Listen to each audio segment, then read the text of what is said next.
The show starts in 10, 9, 8, 7, 6, 5, 4, 3, 2, 1, go.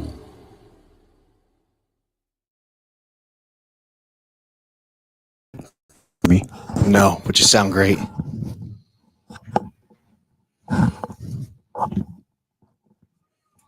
You did you play the little fucking intro thing already? You did? I didn't hear like our screaming little chicken and shit. Did it really? Oh, well, ladies and gentlemen, welcome to From the Ashes on About Face Media.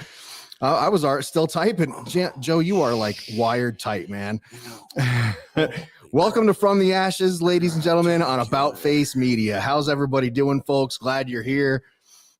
Hope you guys are having a great week. I know we are. Glad I'm here. Happy motherfucking St. Patrick's Day. Hope you all are. Did you know I'm Irish? Luck of the Irish.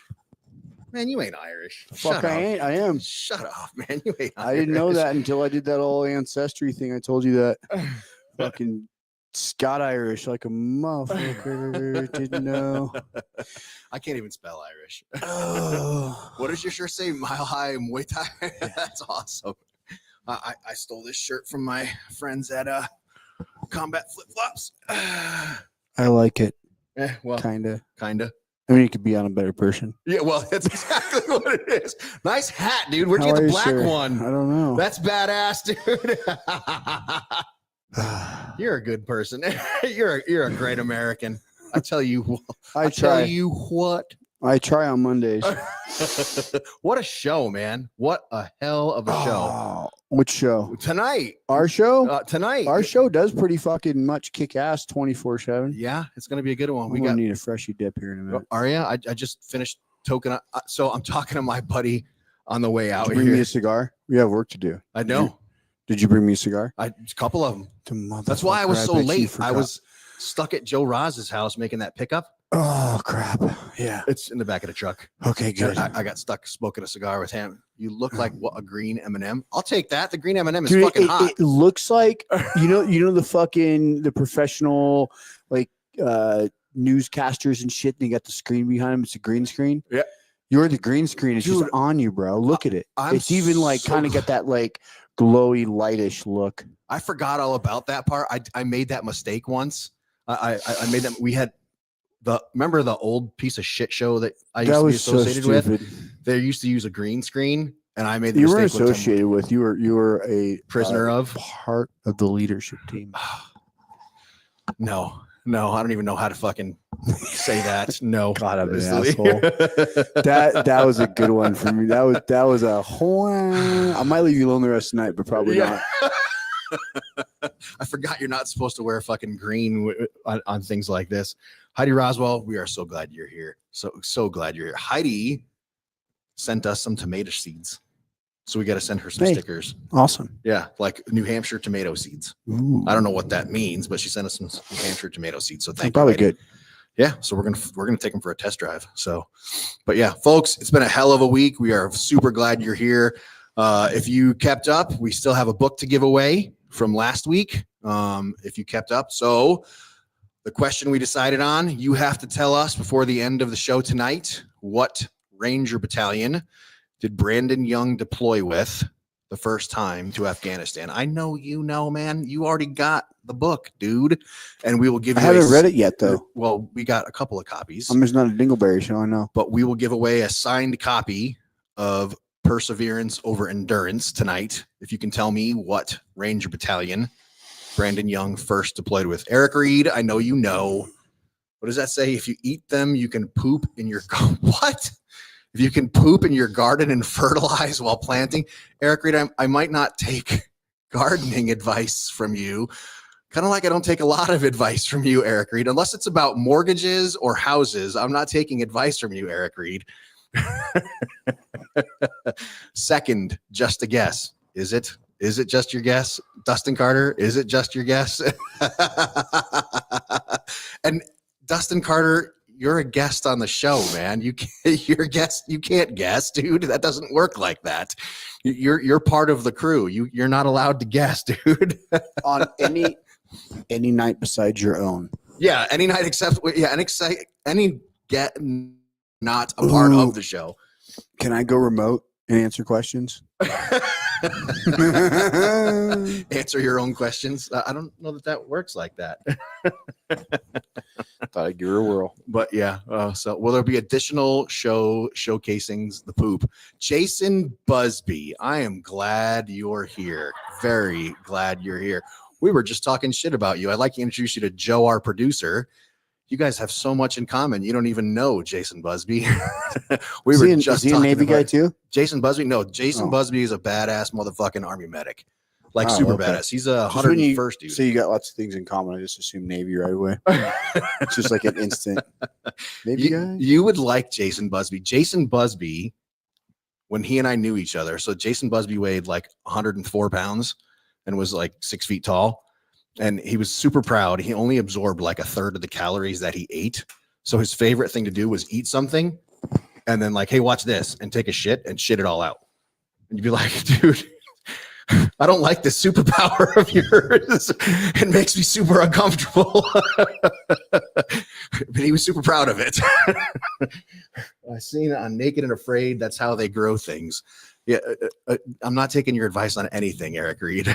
I've been checked out on the whole Eric Reed conversation. I know it's probably I never for the checked best. in. I'm going to stay that way. It's for the best. It's for the best. Nice. But yeah, I wonder when he's coming back out for a little visit.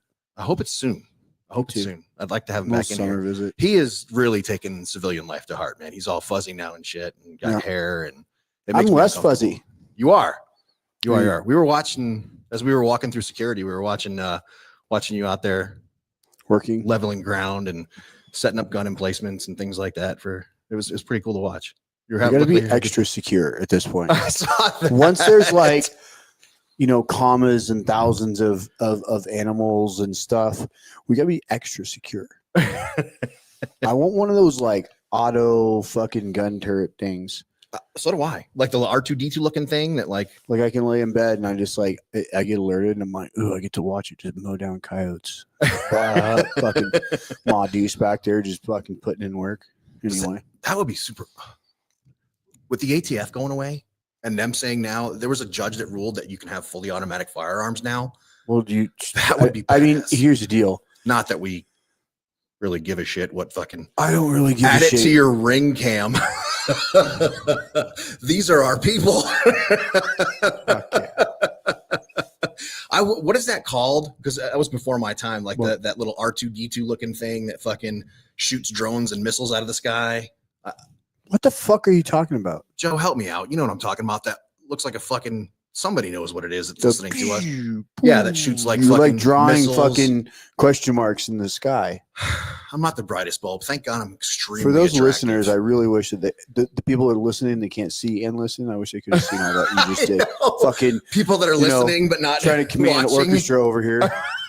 They're on the radio but not. All right, let me go to our WhatsApp chat so I can bring up our fucking our Carl for the day because this is. I did not look, so this is going to be raw emotion. I can't wait. You're going to be fucking really.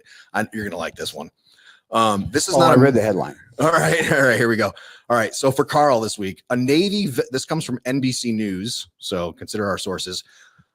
This one fucking pissed off my wife. This is a good one. A Navy veteran and his wife say TRICARE rescinded approvals for over $100,000 in healthcare claims paid years ago. A Navy veteran and his wife said they were blindsided when TRICARE rescinded over $100,000 in medical care claims that it approved and paid several years ago. Harvey Smith received a $470 bill for a dermatologist visits from 2020. He thought it was a one-off error until he discovered that TRICARE had retroactively denied 26 more claims for a total of about $3,000 worth of services that it had already paid since 2019 when he first enrolled in TRICARE for Life, a plan for TRICARE eligible people who have Medicare. Also, TRICARE also reversed approvals for at least 10 other claims, totaling about $100,000 for his wife, Janice, in the same time frame, while 9 other claims that had been marked as completed are being reprocessed. So TRICARE's like, hey, we already paid all this, but yeah, we don't really think that we need to have paid this. So really sorry about that. We're going to claw back that money and you owe us over $100,000. We're just going to say that was a clerical error. And they sent them a bill for over $100,000. A 70-year-old couple. Fuck you, TRICARE. So I'm going to hope there's 2 things. One, I hope it was like some insurance thing because of Medicare now. Boo-doo-doo-doo-doo. Somebody was supposed to cover something. They're just whatever clerical errors. If not, again, level the fucking building. That's what I'm saying. I agree. Burn it. I feel like we shouldn't even turn into homeless housing. There ain't enough fucking sage to fix it for them people. I have no argument. I have absolutely no argument for you. You're right on this one. Fuck. Clerical error or level of building. They paid this shit. How many? It's been greater than 7 years. No. And they're like, hey, sorry about that. We paid all these claims. Oops. Our fault. We didn't mean to pay them. You owe us $100,000. Oh, it's for your wife's cancer treatment. Okay. And people are wondering why we're canceling fucking government jobs. There's some guy out there, some woman out there, there's something out there who has a job that's just to go seek this weird shit out and cause fucking headaches. This goes right along with the veterans are out of the military. 7 years later, you get a bill. Hey, sorry, we overpaid you for travel pay from 2014. Oh, Jesus. Yeah. How the fuck does this happen? Dude, I'm telling you, that's why I never got a travel card. I told you, every time when I was a detachment commander, bro, they had me every month. I'm like, oh, dude, go through. I fucking dumped that shit in the paper shredder. Eric Reed says it's the phalanx system. So I wasn't far off. It was a thing. R2D2 phalanx. You can see how I could confuse it. You got to see Joe's fucking face right now. I'm so glad we don't give you a microphone sometimes. He's just going to be the voice of knowledge. Yeah, you can see him back. He's the wise sage sitting behind the microphone. Fuck me, man. I can't. How do you reach it? Oh, it just pisses me off so much. And so, like, if you turn the sound when you two look like an old Packers fan and Jets fan talking about football and your glory days back in high school. That's the meanest thing you've ever said to me, Eric Reed. And you've said some pretty nasty shit to me in the years we've known each other. We've known each other since like 2016. Fuck. God, I don't like that guy. I don't acknowledge people that I can have my wife beat the fuck out of.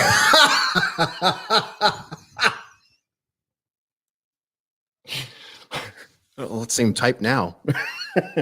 Got awful quiet there all of a I sudden, don't Eric Reed. It doesn't say messaging now. Eric Reed, I can't wait for you to come back in town, brother. I miss you so much, man. Oh, but there's smiley faces and thumbs up rocking the screen now. Eric, I miss you, brother. I can't wait for you to come back in town. I wonder if Roz knows what happened to Eric the last time he came out. Rob, he's still a blue belt. I can't say he's shit. Still a blue belt. Oh, that only happened once. How many times does it take, brother? That's fucking good shit right there.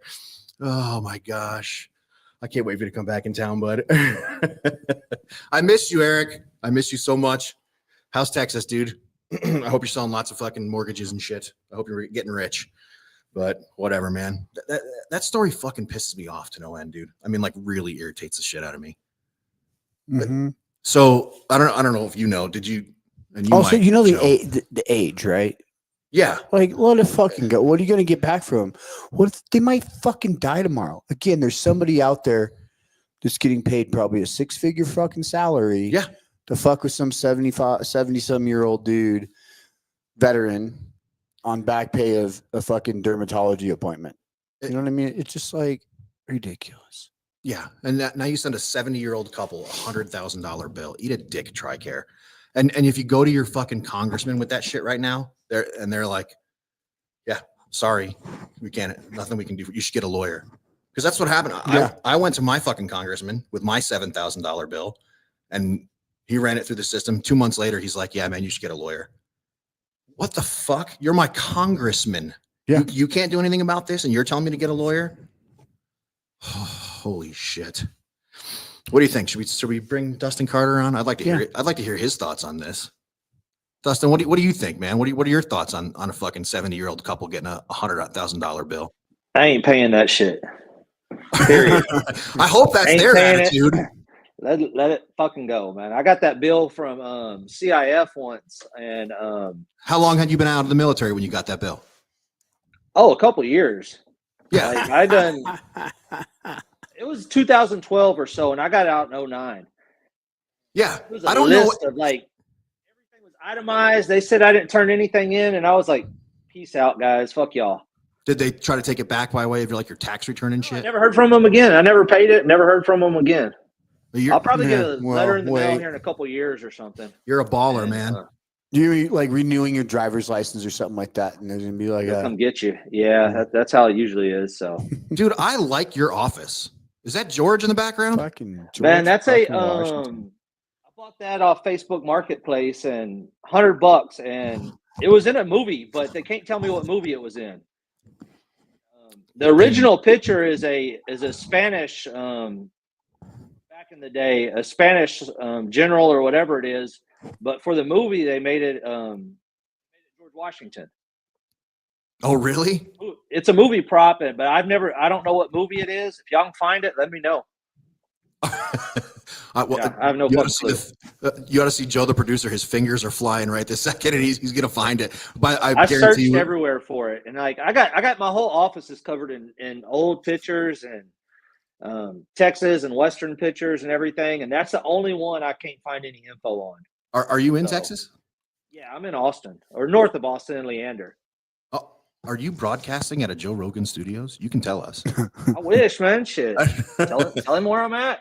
Is Jamie sitting next to you? Come on, you can tell us. Jamie, Google that for us.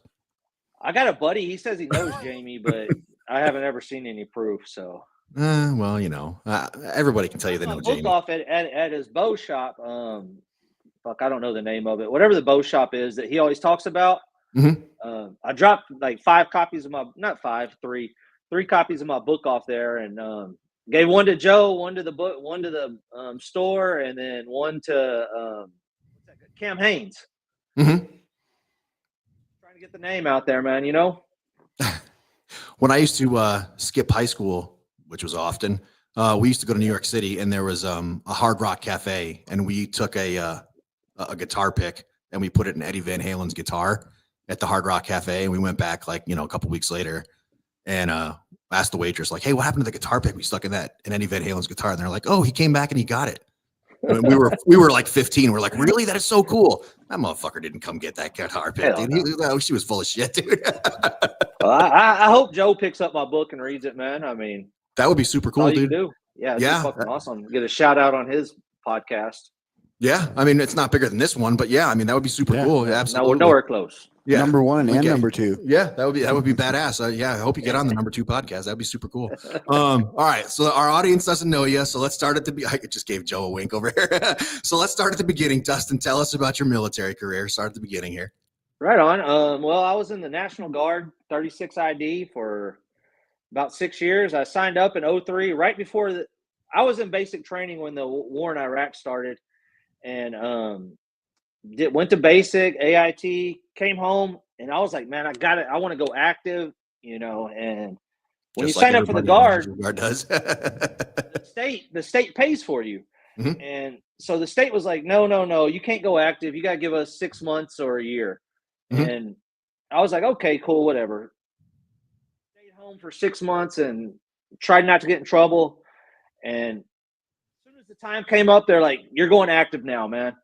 And I was like, right on. And they're like, we got you deployment to Iraq. And I was like, fuck it, let's go, man. Let's go. I'm ready to get out of here. This is what I need. Went to Iraq, man, and did a 6-month train up at Fort Hood, then sent it to Crit.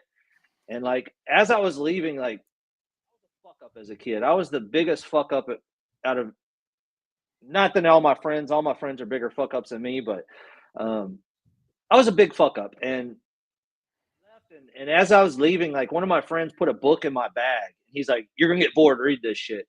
And it was a John Grisham book. And within like 2 days, I read that book, man. And like, I don't know, sometime within the year of being deployed to Iraq, I fell in love with reading books and writing, and just read everything I get my hands on. And came home, went to college,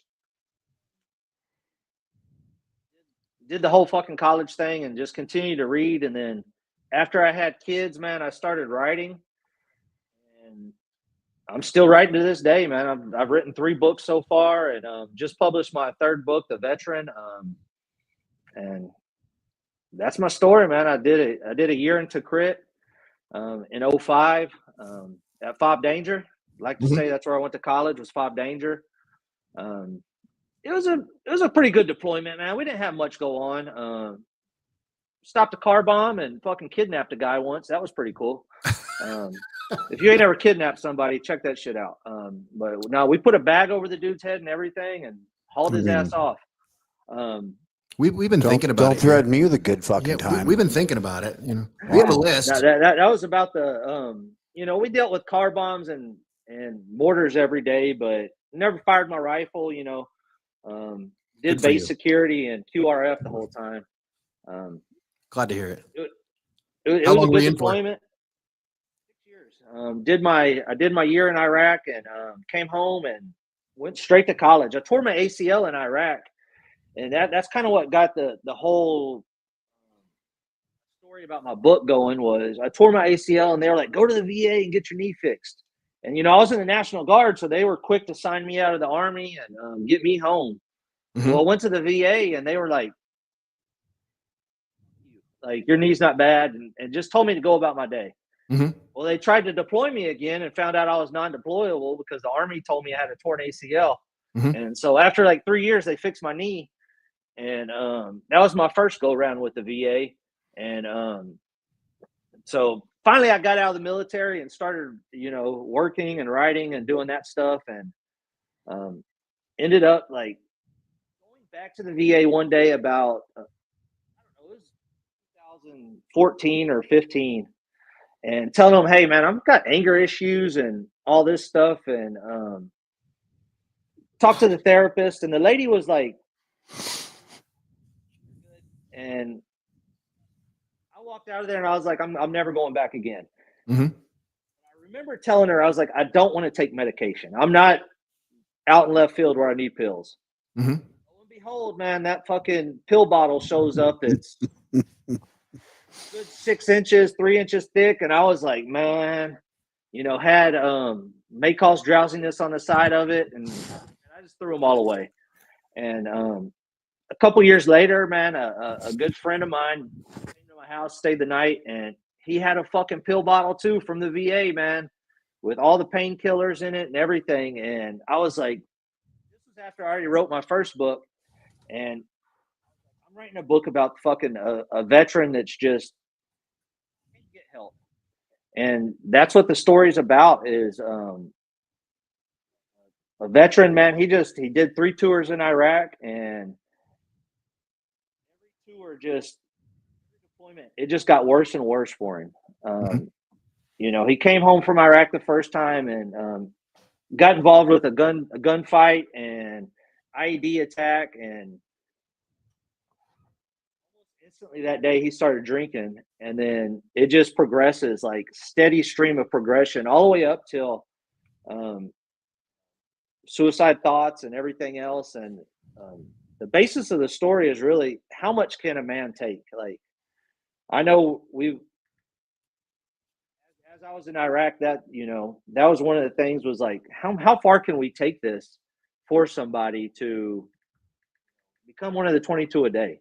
And some people it's very easy, and some people not. And so that was one of my things I was thinking about as I was writing this story, was how far is too much? And came up with a couple things. In my story, it was an IED attack and watching some kids get killed, and then losing a family member while you're deployed, losing a family member back home and trying to get home. How hard was that? Of course, my book's completely fiction. None of it's true. Some of it's based off true stories, but the total book is fiction. And then the third thing that really set the veteran off was losing a loved one in Iraq and watching it happen. And so that's the basis of the story. And how far does it go to? How much can you take? Is basically it. How what do you got inside? So I like what you did. I like that you said it as a novel. Yeah. And not as a like, hey, this is my story. And I like what you did there. I like how you told it. And it struck me that you combined a couple of people's stories together to create a novel. And that is a great way to tell the story of a couple of different people that you knew. And I like what you did there. It's an excellent novel. Yeah. And I appreciate that you sent it to us. Yeah. The ending was like one of my best friends, the guy that gave me my John Grisham book, he went through that at the ending and like sat there and had to deal with the IED attack with his girlfriend, a girl that he met in the military, and she got hit with the IED, and he had to deal with that. And I remember coming home and him telling me the story, and I was just like, man, like lost it. I mean, how did he come back from that? And now he's a doctor, and I mean, he's good. He's a professor, doctor, all that good stuff. But man, it was a story that stuck with me since I was 2005. Coming home, man. I mean, and just hit at the heart. So I tried to leave my heart and soul into it, man. And it's a story about endurance, perseverance, and just overcoming the obstacles that we got to overcome in life. So a lot of every veteran listening to us talk right now, and you're on a couple of different channels, not just ours right this second. There's a lot of people listening right now. Everybody thinks to themselves, man, I could write a book. I could do this. I could get through this. They don't take that first step. They don't start. They don't take and you took the first step, and you've got a couple of books. So you've done it a couple of times. Talk to us about that part of it. That getting the ball going. It's tough. It's when I first started my writing, I was getting my MBA and taking advantage of all the GI Bill and Hazelwood Act and trying to get paid from the military as much as I could. And as soon as I finished writing my last thesis on my MBA, man, I grabbed a notebook and just started penciling out an outline of my first book. And just trying to keep it just going with it. And it's something that you got to sit down and do every night. You can't, if you take a break, you got to be writing in your mind and, plotting your story in your mind. Like in my first book, I remember driving South Texas to the border to go to Mexico, and I killed a character in my first book, man. I was so fucking excited. I killed one of the biggest characters in my book, and I was like, fuck yes, I did this, man. I was like, that bitch is dead. And she was like the best character in the book, man. She was the loving, the girl, but I was like, I fucking offed her with a This dude's like a fucking Sons of Anarchy guy or some shit, man. I was just gonna say, what if the writers for Sons of Anarchy were like that when they killed Oak, bro? I'm gonna connect you with Vincent, man. And shit. Yeah, I was like, man, I was super excited. Like, and even as I was writing The Veteran, there was a part of it that I remember. I was just down the road from my house, and I was like, I fucking got it, man. And I wasn't even that excited when I graduated college. If you get that ultimate plot point, you'll feel that, man. And smoking crack, man. I mean, it's better than doing any drug there is. And that high you get from finding that plot point is there, man. Challenge accepted, motherfucker. Can I go ahead and take your word for it on that one? Is that all right? Yeah, you can take my word for it, man. I grew up. Y'all had the guy on from what was it, Project Grit the other day. Yeah. Yeah, and I was listening to the episode, and like the Immortal 32 walk started in my hometown. Oh yeah. So like, yeah, and all my books are focused on this fictional town called Cortez, Uh-huh. but it's in reality it's the town that he was walking from, Gonzales, Texas, Mhm. and the Come and Take It town, the Come and Take It flag, Mhm. and yeah, and all my books start there, and it was pretty cool to see that he was there at home, man. So How did you get the book published? Did you publish it yourself? Did you take it to someplace and get it published? How does that work? I do it all myself. My first book I wrote, I tried to find a publisher or somebody to do it, and I wrote a couple letters, and I was like, wasting more fucking time than it's worth. And I'm a no-name author. Nobody really. Well, that's not true. Well, Not I mean, I'm here, anymore. so I'm in the #1 podcast in America. So, but I didn't know anything about it, so I researched it all myself and hired somebody to design covers and format it, and it's on Amazon. So yeah, I did it all myself basically. So Badass. You remember Eli, the girl that connected with the girl that makes the jewelry? Yes. Yeah, you're gonna be hearing from some folks pretty darn quick here. Eli Gardner wrote a couple of books. She's got a couple of books called 1,000 Arabian Nights. She talks about her Right time in on. Afghanistan, and we connected her with Exit Wounds Jewelry. We had Eli on one week, and we had Exit Wounds Jewelry on the next week, and the two of them connected. That's probably not the best hand in arm motion right there. And they connected together, and now Exit Wounds Jewelry makes jewelry based on the books that she writes.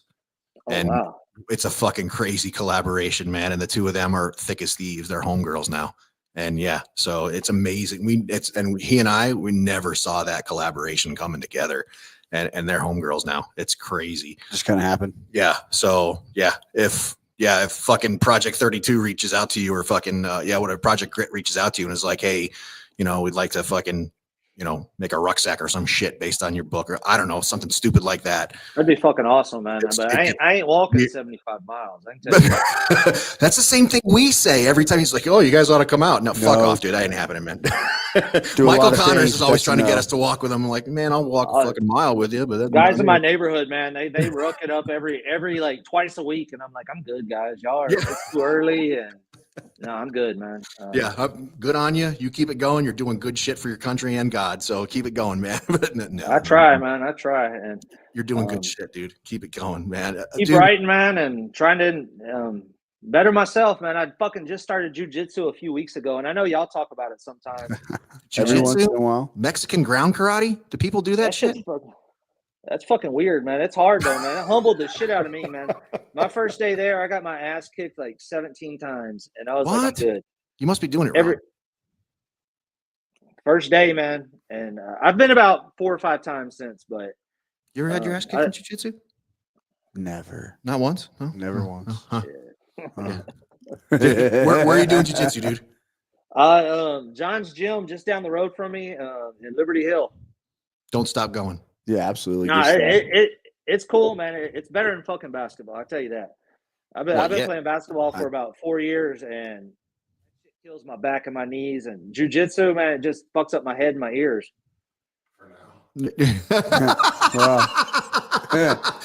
Joe speaks. I love playing basketball, bud, but got to be able to murder people and defend yourself. Yeah, you got to be able to kill people. Exactly. So check out the We Defy Foundation.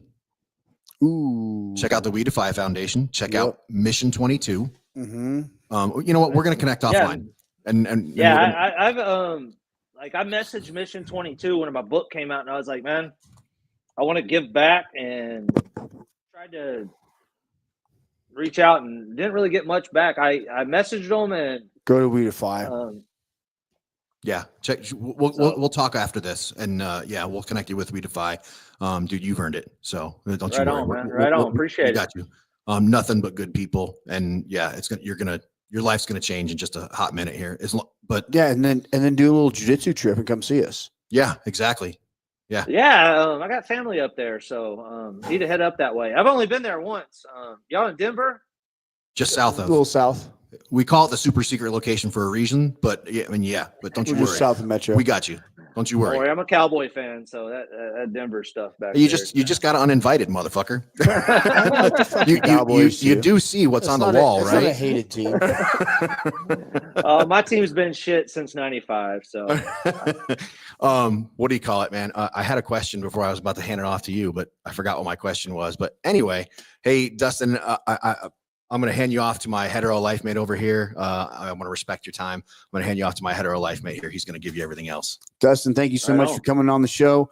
At the end of your time, we give you about 2 minutes. If there's anything we glossed over, anything you had pre-written out that you wanted to make sure we touched base on before you got off, now's your time. Make sure you remind us of your handles, .coms, whatever you got going on that we might need. Give us a quick reminder. We'll try not to cut you off, and time is yours. right on, man. I'll try to take all 2 minutes. Dustin Carter, you can find me at dustincarter512.com or Gmail is the same thing. I'm sorry. Instagram, same thing, Dustin Carter 512.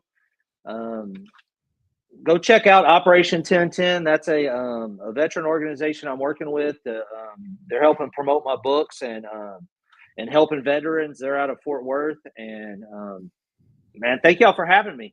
Again, Dustin Carter 512. Appreciate it. That wasn't 2 minutes, motherfucker. What the? Gee, 2 minutes, dude. We're gonna start getting guest watches. His wife's like, Yeah. motherfucker, your 2 minutes is fucking 20 seconds. What the fuck? Yeah, she's ready to go eat. So Yeah, Mrs. Carter's like 2 minutes. yeah, we sent the kids to grandma's house this week, so for spring break, and so she's we're about to She's go eat getting here watched in a 20 minute. seconds, wishing for 2 minutes. Hey, 20 seconds or 2 minutes. Hey, it's about the same. Dustin, what are some of your other books? I've written Guadalupe, a human trafficking story. We gotta a- connect you with Rocco. Yeah, I have. I've messaged him, and he's like he works along the border. I work along the border. That is the busiest man on the planet. Yeah, he is. I saw that he just signed back up for Border Patrol, or is like doing some big job for the Border Patrol, which is awesome. But I work along the border for the state of Texas, and I'm going down there actually Wednesday, to McAllen, and it's a story about a brother and sister who got trafficked from Honduras into Texas, and the sister ends up going to Houston, and they're selling her body for, and the brother ends up working for the cartel, and they break them apart, and then their story comes back together. So I ain't going to tell too much of it. And then my first book is Cortez, a Texas Tale. It's a little bit about growing up in my small town of Gonzales, and or Cortez as the fictional town's known. And it's about a young man trying to get out, and he tries to go to the Army, but he's trying to help his friends as well. And his friends end up getting involved with drugs and everything else. And the only way to help them when you come from nothing is to sell drugs. Well, a crooked cop is like, you're going to pay me and you're going to sell drugs for me. And he has to get out of town. But go check them out. They're bangers, man. I promise you. You'll read Cortez and read all three of them. So you sent us a signed copy of your book. We don't ever hang on to a book on this show. We give it away after we've all read it. And we usually pass it back to the author with, how are we going to give it away? How would you like us to give your book away to a listener? It's up to you, man. I don't care. However you want. I'll give them. I got a brand new copy of Guadalupe here and another copy of The Veteran. So. Well, we got a copy of The Veteran. It's sitting up in the office. We just need you to tell us how. How do you want us to give question, it away? Striptease, first stupid person dance. who sends a picture of cottage cheese. What do you want? It's up to you, brother. Oh shit, man! Now you're making me nervous. Yeah, that's the idea. You don't have to be nervous. You're not the one doing something for it. Our listeners, we don't ever give away anything for free, though. That's the thing. You Right gotta on. earn it.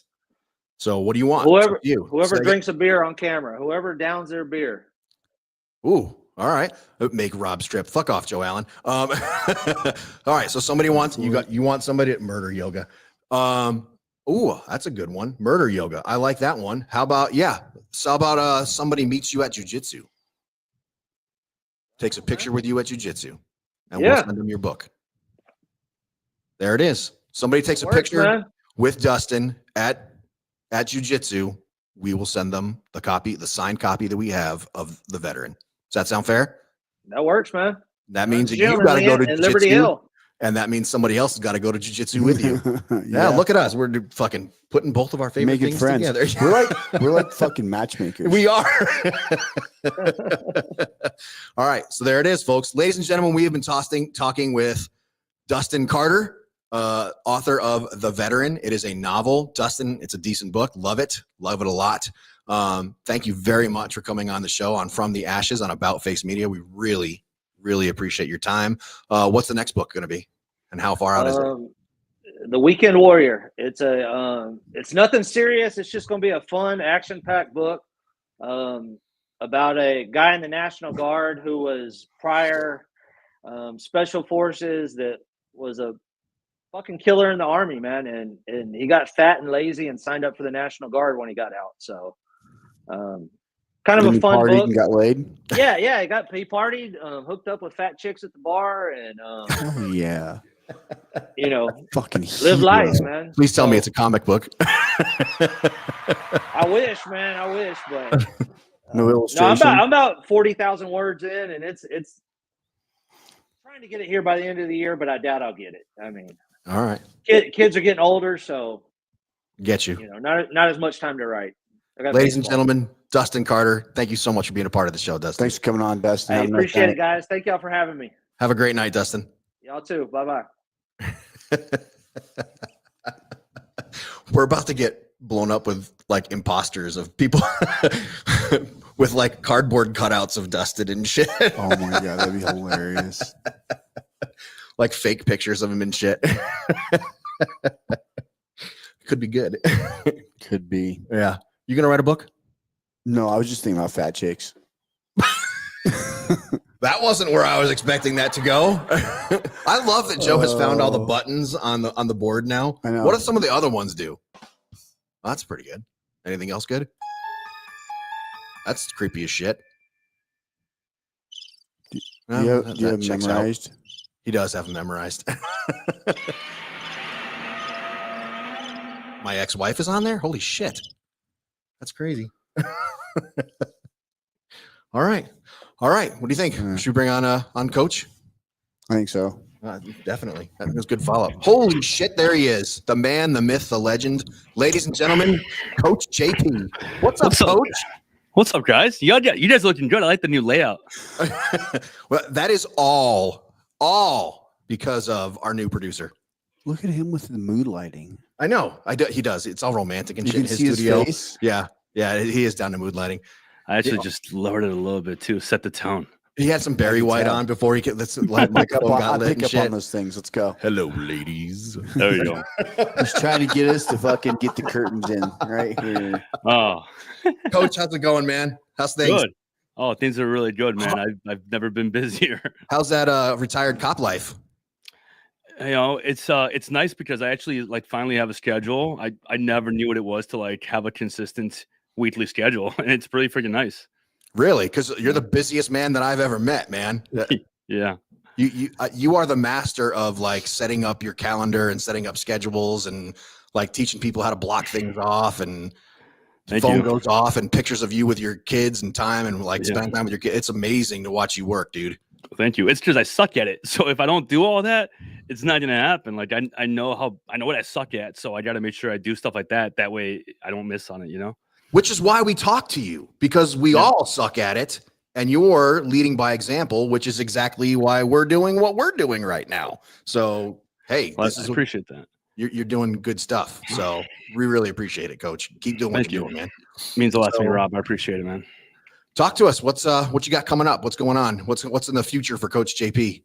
Well, I like to really talk a lot about either two things: the lesson that I talk about, whatever's on my mind, is either something that happened to me a long time ago, or it's something that I'm going through that I've been through before, just in a different phase. And I try and think about, what am I going to do about it differently now, and how did I react to it before? And there's a lot of like things that are repeating themselves. For example, leaving the military. I just left the police department, and I'm going through a whole nother like transition period, and I'm realizing that it's much more of a reset. And that's one of the things I'm actually going to be talking about later on this month. On the 28th, I'm going to be doing a masterclass called the Vet Reset at 6 p.m. CST. Shameless plug here. If you guys want to go and check out the website, vetrise.us, the info for the event is all on there. That ain't shameless. Keep talking. I appreciate it. And the reason I'm doing that is just because it's a realization that it can take you a year, 2 years, 3 years, 5 years, could be freaking 10 years, really. Or if you get out and you start just doing a certain amount of things, like a list of like 5 different things I'm going to be talking about, the transition can be much more of a reset. And it all starts with really understanding that it's going to be hard and it's going to take effort. And you just got to have at least 5 things in your life that are going to truly be the things that change your mind and start helping you see things from a completely different point of view. The problem isn't that we don't know how to do it. The problem isn't that, we don't have discipline anymore. The problem, in my opinion, is that we lose that devotion. We lose that purpose. We lose that mission. Literally, the day that we leave the military, we experience loss and we don't really know who we are. And I think that, in my opinion, controversial opinion, I think that the term like transition gives us permission to take a really long time with it. And there's nothing wrong with that. However, I think that there's a better way to do it. And I think that the better way to do it is to truly understand and like lean into the discomfort, lean into the fact that you're changing your entire life. You're moving back home, maybe, but you're also going to like a completely new culture. Like when you get out, you're going to a new culture. You gotta learn how to talk, how to act, how to be, even how to lead, how to learn. And when you go into it, in my opinion, with the mindset of this is going to be a reset, and I have to change some of these operating systems in my head. I have to update my systems. I have to really change the way that I think, the way that I talk, the way that I walk, the way that I do things. Your transition can be a lot quicker, because the moment that you experience success by doing something new that you haven't done before, now you have that kind of like bookmark of like, all right, I did this. I thought it was going to be hard, and it actually turned out really well, which means that I should keep doing this. And it's like that in different areas of your life. And it's about accountability, about setting up systems, about finding support, about staying active and in your body, and also about truly understanding that everything that you are needs to evolve, like everything. And you have to kind of reinvent yourself. But I think it's pretty fucking cool to have the opportunity to reinvent yourself. Nobody knows you. You get to be whoever you want to be. So that's just one thing that has been coming up for me, just because I'm getting a lot of messages from people that are still in, guys that have been out for a couple of years, guys that have been out for 10 years. And the message keeps being the same one, that I feel like I'm going to lose myself, or I've lost myself, and I still haven't found myself. And I think that if you truly like take the time to, when you get out, understand that it's going to be fucking chaotic, and you have to really do your very goddamn best to, number one, like drop the ego and start working on those different things, that you can have success. And then when you have success, if you pay attention to it, you can keep repeating those things over and over again. And it's not that you can't get help. It's not that the PTSD and all the shit that we're going to go through isn't real. It's just that when you open up your bandwidth, now you can start addressing those things, There's like some things that we are better at, and just some things that we just really suck at. But there's some things that we're really good at that others can't touch. I feel like we're really good at uncovering and identifying on other people and other situations, but not just veterans, but as a whole, human beings like have struggle with uncovering and accepting and dropping the ego. Like, what do you mean? I agree with you, but clear it up a little bit. What do you mean? I don't mean example, but like, what are you talking about? Being just as hard on yourself, or just as evaluating of yourself as somebody else. Yeah. So like, Coach, I started, one of the first things I did is I started going and I went into finance, and I was super excited. I was like, fuck yeah. Nobody, like, just like you talked about, nobody knows me. I can do whatever I want. Nobody knows shit about me. I was fucking miserable. I was like, I was making more money than I had ever made in my life. My wife was super excited. pumped. I was super excited about it. It sucked balls. I was like, this is not, and I was like, this is why I didn't get into this in the first place when I was an adult. This is awful. This is not my personality type. This is not my jam. And everybody was like, hey, good on you for reinventing yourself and trying something new in your adult life. And I'm like, how the fuck do you people do this? This is awful. And I got out of it after about 2 years. It's just not my jam. And so I'm like, hey, how about if I stick a microphone on my face and just start talking like an idiot? And here I am. It's working. Not Somebody hired you. Yeah. Oh man. I think if I may, I think that a lot of that has to do with the fact, like what you said, one shot, like it has a lot to do with the fact that most of us did something really cool in the military. And even those that didn't do the coolest freaking job, I mean, you don't have to be an operator. You still did more than most 18, 19, 20-year-olds. And then you kind of get out and you're like, holy shit, like, what if I just did the coolest thing in my life? And now what am I going to do? And then you think you're going to find it right away and you don't. And then when you don't find the cool thing right away, you're like, what am I fucking doing? Like, should I go back? You just don't know what to do. You're like, you missed that dopamine hit, you know? You're not going to get it there. You missed being the highlight reel of a fucking movie trailer. Yes. And I think society kind of pre-programs us that is it, like that is the pinnacle. So there's no other pinnacle after that. But I've started to look at it like what is causing me the most joy now and where I'm at in life now. And that's what really is, you know, the highest point in life is having the highest joy you can have where you're at, you know? Yeah. To that point, I've also been, a lot of my thoughts are from people messaging me and me hearing what they're going through right now, especially guys that are in right now. And I realize that it's true. And a lot of what I'm realizing is like society paints that picture of like, that was the coolest thing. Thank you for your service. I'm so proud of you. And it almost paints them into a point of like, well, you should have it all figured out. You can't ask for help. You better not be in a bad place now. And then when they're in the bad place, guess what? Then they freaking like throw all this stuff at them.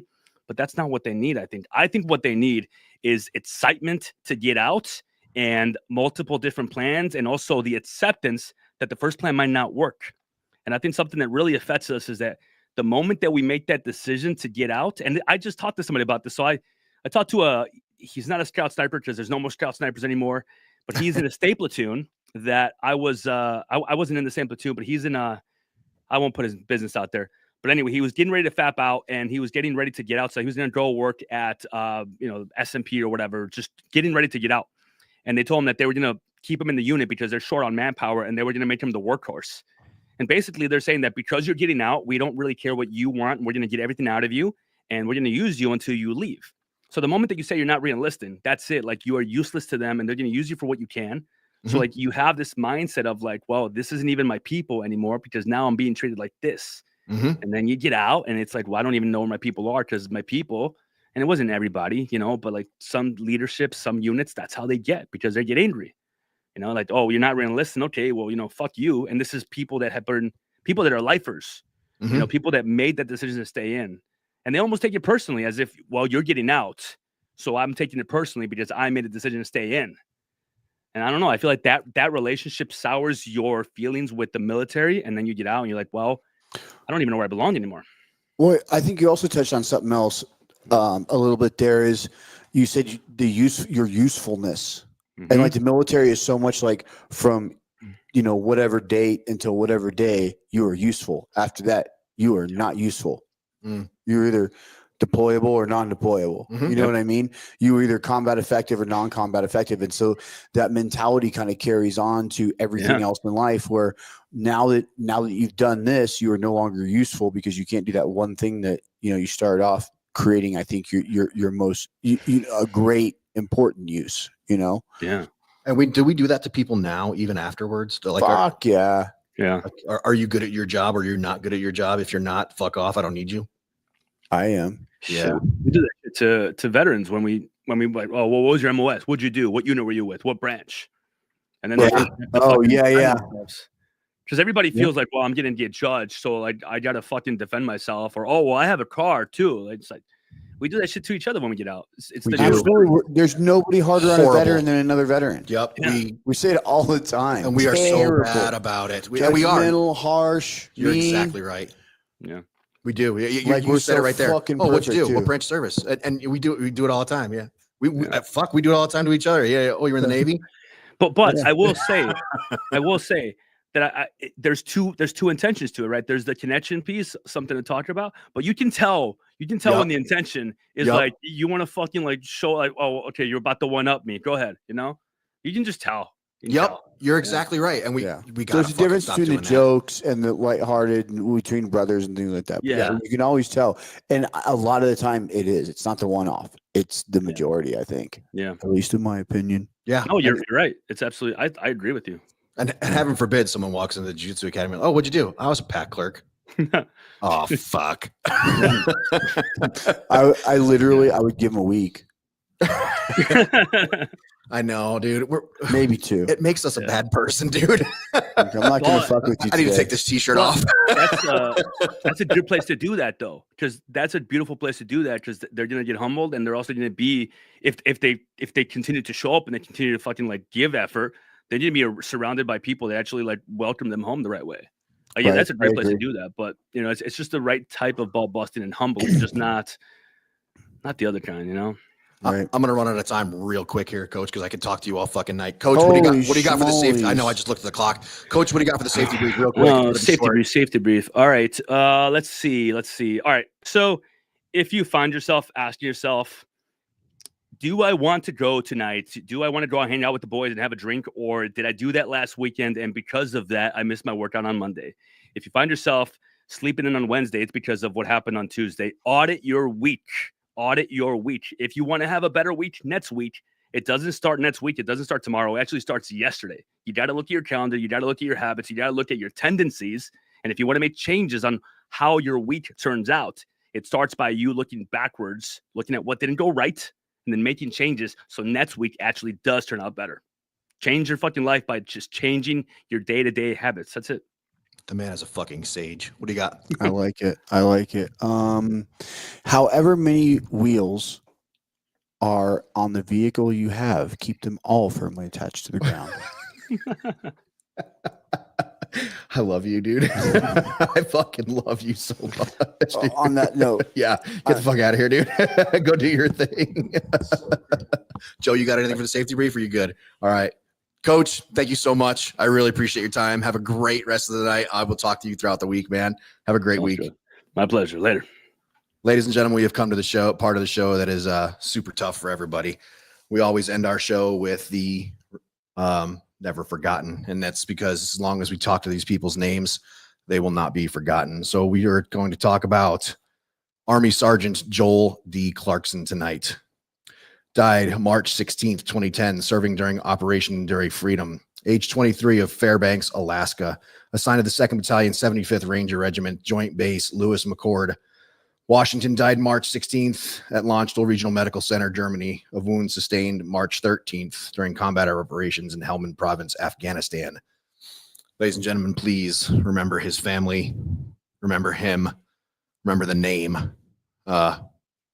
When you say your prayers tonight, please keep his family in mind. We are going to pass the mic to Kendra for PTSD and pageants.